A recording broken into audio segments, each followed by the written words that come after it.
Γεια σας παιδιά, σήμερα κάνουμε ένα καινούριο βίντεο να σας μάθω ένα τραγούδι, το Σουζάννα. Εφόσον το προηγούμενο που έκανα πήρε πολλές προβολές και ευχαριστώ πολύ γι' αυτό, ελπίζω και αυτό να πάρει το ίδιο. Ωραία. Ξεκινάμε στην τρίτη χορδή, στο δεύτερο τάστο. Ξεκινάμε στην τρίτη χορδή, ελεύθερη. Και μετά τρίτη χορδή, δεύτερο τάστο. Μετά δεύτερη χορδή ελεύθερη. Μετά αυτό το δάχτυλο, δεύτερη χορδή τρίτο τάστο, 2 φορές. Μετά πρώτη χορδή ελεύθερη. Μετά δεύτερη χορδή τρίτο τάστο με αυτό το δάχτυλο.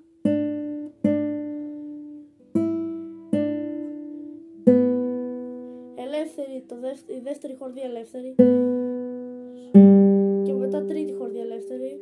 Μετά τρίτη χορδή δεύτερο τάστο, αυτό το δάχτυλο. Μετά δεύτερη χορδή ελεύθερη. Μετά δεύτερη χορδή τρίτο τάστο, 2 φορές.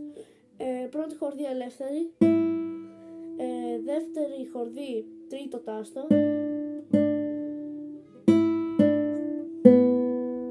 Και μετά όλο μαζί.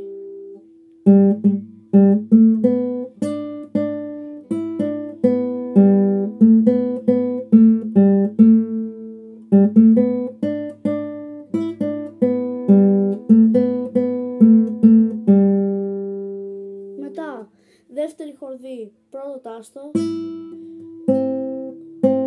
Μετά πρώτη χορδή ελεύθερη.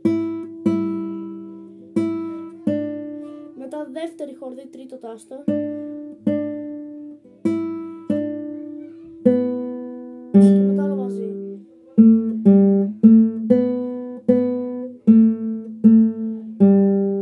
Θα το παίξω άλλη μια φορά ολόκληρο για να το δείτε και αν έχετε ερωτήσεις να μου τις γράφετε, εντάξει.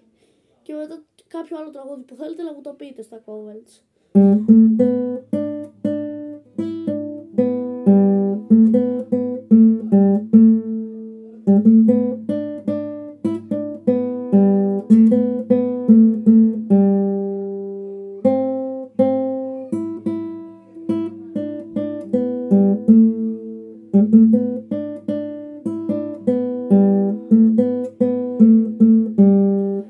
Κάπως έτσι παιδιά, μάθατε να παίξετε το δεύτερο σας τραγούδι. Συγχαρητήρια παιδιά, αν έχετε ερωτήσεις να μου τις γράφετε, εντάξει.